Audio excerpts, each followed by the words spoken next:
thereabouts. And certainly there are going to be some of those who are what we call sock puppets. But you're jumping the gun. What is a sock puppet? A sock puppet is someone who goes in under who's already has an established identity on a site like this, and they create another one to sort of play another personality. And to always agree with the original. Always agree, or to play out some different deep psychology or something that they don't think is going to go over well or necessarily is consistent with their main identity.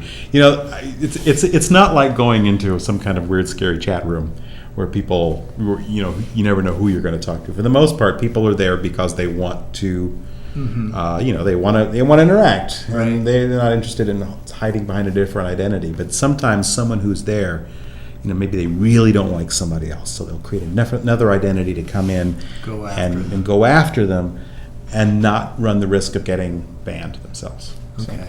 I think that's, for me, I know that's sort of why it took me a long time to move from lurker to commenter, is because you don't know, I guess, what you're entering and who's out there, and once you put yourself out there, there's a certain, risk involved. There is. That can be a little daunting. Yeah, I mean, some of the damnedest people have come and posted just on Green Mountain Daily. Is obviously the one I had the first-hand experience with, who come on and say stuff, the kind of stuff they would never say in real life, and it's this assumption that we don't know who they are. But when your email address that you registered with is your name, or it's an identity that you use in a million other sites where you have identified yourself. I mean, it's some extraordinary people. I mean, everyone from office holders of various political parties to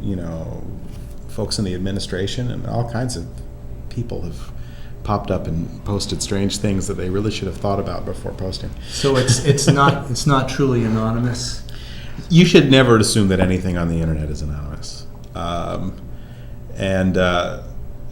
the most part, I mean, you can, if you're smart about it, stay pretty anonymous. But what's funny is the people who often want to say the most outrageous things are the ones who really don't seem to have a care about anonymity, or I should say, maybe they have a care about anonymity, but they're the least cautious. And they're just spilling out all over the place. They're just acting out. It's a funny medium for people acting out sometimes. People get different needs met, which is what you're there to serve. What does it mean to flame somebody? Oh, gratuitously blast, insult, otherwise be mean too. Okay. I guess there are flame wars. Yeah, where people just start, just with what it sounds like. Now, the primary season was pretty messy over at Daily Kos with different partisans of the Edwards and Obama and Clinton supporters. Yeah, it was pretty bad. Mainly as we got farther into it, and it's not going to surprise anybody to hear this if they don't frequent the blogs, because I think everyone was feeling that tension between the towards the end of the primary season, between the Obama campaign and the Clinton campaign, and the tension between the partisans of the fan clubs of these two.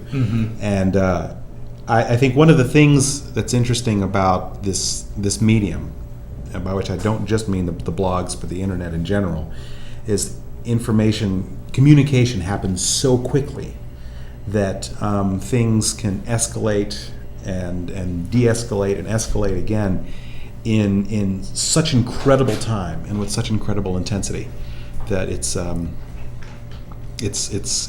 pretty unreal. And I mean, whole social movements can rise and fall in the course of what would have taken a generation.